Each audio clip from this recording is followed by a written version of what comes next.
Yo, salut les réparateurs de fenêtres, bienvenue dans ce nouvel épisode de la WWE dans la nuit des temps. Aujourd'hui au programme, c'est le Royal Rumble 2010, donc la route vers WrestleMania 26 est officiellement lancée. WrestleMania 26, vous en retrouverez la review déjà sur la chaîne, et si mon petit cerveau défaillant n'oublie pas, je vous remettrai le lien vers la review. Et dans cette review du Royal Rumble, on va voir que la WWE ce soir nous a proposé un spectacle de très grande qualité. Et si la manière dont je traite les reviews vous plaît, attendez quand même la fin de la vidéo, n'hésitez pas bien entendu à vous abonner, à cliquer sur la petite cloche pour recevoir toutes les notifications lorsque je poste une nouvelle vidéo en ligne. En voyant ce pay-per-view, le truc que je me suis dit, c'est que on a vraiment le sentiment qu'aujourd'hui, de manière très moderne, en 2020, la WWE essaye vraiment de broder autour des matchs, autour de tout ce qui constitue un pay-per-view, parce que finalement, le rythme de l'époque, il était beaucoup plus dynamique, on allait à l'essentiel, on n'essayait pas de faire 1 million de trucs uniquement pour faire gonfler la durée du pay-per-view un petit peu artificiellement. Alors dans ce Royal Rumble 2010, qu'est-ce qu'il y a ? Il y a une bataille royale absolument superbe. On a un très bon match entre l'Undertaker et Rey Mysterio. On a un match pour le championnat de la WWE entre Sheamus et Randy Orton. Bref, on a pas mal de réjouissances en direct d'Atlanta pour un show qui a été acheté 462 000 fois et qui s'est déroulé devant 16 697 spectateurs. Le show commence par le traditionnel. Ça fait maintenant longtemps qu'on a ça, depuis au moins 2009, l'opener. Le match pour le championnat du monde de la ECW entre Christian et Ezekiel Jackson. Le match dure 12 minutes, je lui ai mis 2 points de suture et demi. Un petit truc que moi personnellement je n'aime pas, c'est lorsque le champion arrive en premier et que le challenger arrive en second. Big Zick est accompagné de William Regal et dans ce match, évidemment, ça va être la vitesse de Christian contre la force de Big Zick. Même s'il l'accompagne, Steve Regal, William Regal se fait dégager assez rapidement dans le match pour le plus grand bonheur de toute la foule. Et je dois dire que le travail de Ezekiel Jackson dans ce match est non seulement sublimé par la performance de Christian, qui est un très très grand catcheur, franchement, plus le temps passe, plus on s'en rend compte, mais aussi, honnêtement, le boulot de Ezekiel Jackson est bien meilleur que ce que j'avais en mémoire de son court passage à la WWE. Comme je le disais, les matchs ECW à cette époque, c'était, on va dire, une valeur sûre lorsqu'il y avait Jack Swagger ou surtout Christian. Parce que putain, il est très balèze, il travaille propre, il travaille dur, il travaille bien, il occupe le ring, il anticipe tout, c'est vraiment un grand boulot. On voit franchement l'évolution du business entre, par exemple, 2000, le Royal Rumble 2000 et le Royal Rumble 2020, où on voit qu'en 2000, voilà, c'était ce style. En 2010, on avait énormément progressé au niveau du in-ring pur, alors qu'en 2020, j'ai le sentiment qu'on a gardé cette amélioration in-ring de 2010, mais qu'on l'a vraiment trop chorégraphié. Christian remporte le match grâce au kill switch, et ensuite on enchaîne avec les premières vignettes, parmi les dizaines de vignettes qu'il y aura pendant le show, sur des tirages au sort, des mecs qui discutent, etc., en vue de la bataille royale en fin de show. Match pour le titre US entre le Miz et MVP. 1 point de suture et demi pour un match qui n'a duré que 8 minutes. Deuxième match de suite dans lequel le champion entre en premier, je ne comprends pas. Même si la foule rentre petit à petit dans le match, dans ce combat, bon, pas grand chose à signaler. Ça fait vraiment une grosse différence par rapport à l'opener. Miz finit par remporter le match avec un petit paquet, et après le match, MVP va quand même obtenir gain de cause en cassant la gueule du Miz. Petit fait surprenant, c'est que MVP a été hué par la foule d'Atlanta lorsqu'il a attaqué le Miz, qui est quand même bien hué pendant le combat, lorsqu'il l'a attaqué après le compte de 3. Championnat de la WWE entre Sheamus et le colonel Randy. Bah oui, parce que s'il est colonel, Randy ordonne. 12 minutes, 2 points de suture et demi. Alors dans ce match, la première chose qui va vraiment nous impacter, c'est le contraste de bronzage entre Randy Orton, qui se rapproche des teintes plutôt Hulk Hogan, genre je suis revenu de 6 mois aux Caraïbes, et Sheamus qui est aussi blanc que la table sur laquelle tout mon matériel est posé. C'est vrai que ça a du mal à démarrer quand même, il y a un petit souci de rythme au début parce qu'on a deux méthodiques, deux mecs qui prennent leur temps, qui mettent en place leurs pions, et quand il y en a deux qui ont le même rythme, ça passait pas trop. Et en plus de ça, Sheamus, il est vraiment powerhouse, quoi, puissant. Donc, méthode contre puissance, ça n'arrange pas les affaires du colonel. Malgré la faible compatibilité des styles, Randy Orton arrive à faire réagir la foule qui dormait un petit peu jusqu'à présent, lorsqu'il arrive à claquer son Hanging DDT. Suite à ça, il va faire une tentative de punt rapidement avortée. Et à ce moment-là, il y a Cody Rhodes qui intervient. Sauf que le malheur, l'arbitre le voit.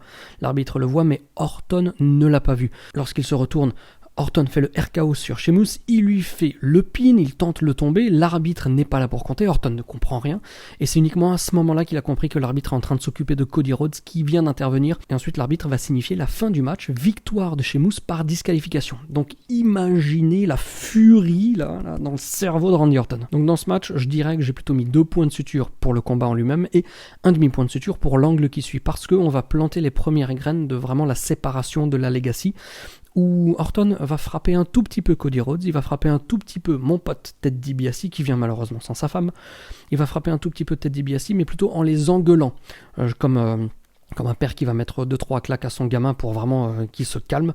Mais voilà, donc on plante les premières graines, même s'ils en viennent aux mains, ça n'est pas encore la séparation de la Legacy, mais on s'en vient, et évidemment, comme vous le savez, on va terminer sur un match à 3 à WrestleMania 26. Et le point d'exclamation de tout ça, c'est le bro kick de Sheamus sur Randy Orton. Ensuite, on a une belle piscine de chiasse entre Michelle McCool et Piggy James. Pas besoin de vous en dire plus, j'ai envie de passer à la suite. Match pour le championnat du monde, poids lourd, Undertaker, Rey Mysterio, 11 minutes, 3 bons points de suture. Fabuleuse opposition de style, c'est une opposition de style évidente. La force de l'Undertaker contre la rapidité de Rey Mysterio, mais malgré tout, ils ont réussi à faire des petits hauts, des petits bas comme ça, et manier le tout avec une grande subtilité.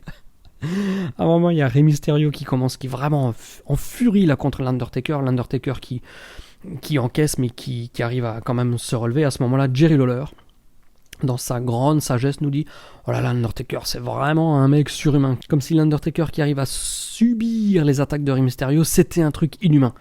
Des fois, court-circuit, comme je dis, court-circuit. Le truc fabuleux dans ce match, c'est que on n'y croit pas que Rey Mysterio peut gagner, mais quand même, il y a une pointe de doute où on se dit putain, et si les mecs ils allaient oser faire perdre l'Undertaker ce soir sur un coup de chance, un truc, un machin, et on y croit d'autant plus que vers la fin du match, l'Undertaker commence à saigner de la bouche ou du nez, je ne sais pas, il se prend 2-6-1-9, donc on se dit que... Mais finalement, l'Undertaker chope Rey Mysterio, il lui claque un last ride où il le tient en l'air comme ça pendant 3h30, il l'explose par terre, 1, 2, 3, c'est fini. J'ai dit 3 points de suture, ça aurait pu être un petit peu plus peut-être, mais 3,5 c'est le level au-dessus pour moi. Franchement, c'était une très très belle surprise. Ensuite, le Royal Rumble match, le vainqueur du Rumble va aller à WrestleMania affronter le champion en titre. 49 minutes, 4 points de suture. La grande histoire, avant que le match ne commence, c'est que Shawn Michaels veut absolument à tout prix remporter le Rumble pour pouvoir affronter l'Undertaker à WrestleMania. Ce qui est formidable dans toute cette histoire, c'est que le titre de l'Undertaker est presque secondaire. Ce que veut Shawn Michaels, c'est sa revanche contre l'Undertaker, revanche de sa défaite à WrestleMania 25. Mais comme l'Undertaker est champion, eh bien, il joue l'utile à l'agréable, il veut remporter le Rumble pour pouvoir l'affronter. Ce match va aussi mettre la lumière sur la greatness absolue de CM Punk qui va truster les éliminations, qui entre chaque élimination va prendre le micro pour parler à la foule, blablabla, jusqu'à l'arrivée du numéro 8, Triple H. Donc le mec, on le fout over à mort, le mec CM Punk, il est la star incontestable, incontestée de ces 10 premières minutes, et qu'est-ce qu'on va en faire ? Eh ben pas grand chose, parce que par exemple à WrestleMania, dans 2 mois, il aura un match de 6 minutes contre Rey Mysterio. C'est pas un problème d'affronter Rey Mysterio, mais voilà, on le push à fond, on arrive vraiment à l'élever, il sera beaucoup plus over après le Royal Rumble, donc au moins ça c'était utile, mais à long terme, on n'en a rien fait, c'est ça que je déplore. Dans ces incartades au micro, à un moment, il y a le Great Khali qui arrive, il lui parle, mais je pense que le Great Khali, il capte pas l'anglais, donc mec, il faut changer de stratégie, surtout que il va tout de suite l'attaquer, le Khali. Beth Phoenix arrive un petit peu plus tard, elle va embrasser le Great Khali dans ce passage qui a fait le tour du monde que vous avez probablement vu des tonnes de fois. Elle arrive à le faire passer par-dessus la 3e corde et ensuite on a un petit passage entre Beth Phoenix et CM Punk qui sont en couple à l'époque. Petit fait intéressant. Donc le numéro 8 c'est Triple H qui arrive. Quand je le vois je me dis putain, on a vraiment l'impression qu'il a 10 ans de moins. Ah ouais. Ensuite on aura le champion intercontinental Drew McIntyre et juste après ça, sans ménagement, un peu sorti de nulle part, Triple H élimine CM Punk, comme ça, et CM Punk disparaît. Après on a un petit ventre mou avec 10 catcheurs, comme ça, avec des mid-carders, jusqu'au numéro 18, qui marque l'arrivée de Shawn Michaels. Oh putain, là ça chie. Donc jusqu'à ce moment-là, on avait un petit schéma, genre 3-4 mid-quart d'heure, un big name avec notamment donc Triple H ou CM Punk ou Kane, et jusqu'à HBK, Shawn Michaels. Mais le schéma se brise car le numéro 19, les mecs, John Cena arrive. Alors là, putain, on est dans un Rumble de toute beauté, l'ambiance dans la foule, enfin surexcité à voir ce Rumble. Et comme si ça suffisait pas, Shawn Michaels qui est là en mission. Le mec, il est pour lui, le seul truc qui compte, c'est de remporter ce Rumble. Ni une ni deux, switching music sur Triple H, qui dégage. Cette histoire avec Shawn Michaels, elle est formidable et c'est super parce qu'on est 3 ans après le Royal Rumble 2007 qui s'est terminé par 10 minutes dantesques entre l'Undertaker et Shawn Michaels. Donc il y a un truc avec ces mecs, ils arrivent à nous tenir là comme ça, dans la paume de la main. Après l'élimination de Triple H, voilà, ça continue un petit peu jusqu'à l'autre big name qui arrive, le numéro 28, Chris Jericho. Mais c'est pas ça le clou du spectacle. Le clou du spectacle, c'est que en dehors de tout ça, en dehors de tout ce qu'on a déjà mentionné, Edge revient après seulement 8 mois de blessure. Il s'était cassé, il s'était déchiré le tendon d'Achille au mois de mai 2009, si je dis pas de conneries. La bonne nouvelle en 2010, c'était que la réalisation était au taquet. On a vu les spires du retour de Edge, parce que là, 10 ans après, on peut pas dire que c'était la même chose. Le numéro 30, c'est Batista, donc là, on a un putain de All-Star Game avec Shawn Michaels, Jericho, Edge, Batista, Cena dans le ring. Vous vous rendez compte ? Et tout d'un coup, c'est le drame. Shawn Michaels éliminé par Batista. Pourtant, il s'est battu, il a essayé de se rattraper jusqu'au bout. Là, il était un peu comme, comment il s'appelle, Florent Manodon. Là, il nageait dans les airs, il voulait se rattraper aux cordes. Rien à faire. Shawn Michaels éliminé. Donc là, on se dit que logiquement, impossible qu'il affronte l'Undertaker. Putain, tout ce qu'il veut, ça n'arrivera pas. Mais à l'époque, avec Dimitri et Ishtu, lorsque j'avais regardé le pay-per-view, j'étais très bien inspiré parce que, et ça on va le voir dans la prochaine review, Shawn Michaels, moi je m'étais dit, le seul moyen maintenant, il n'y avait aucune autre solution pour que Shawn Michaels puisse enfin et finalement affronter l'Undertaker dans cette revanche à WrestleMania, c'était d'intervenir lors du Elimination Chamber pour faire perdre le titre à l'Undertaker.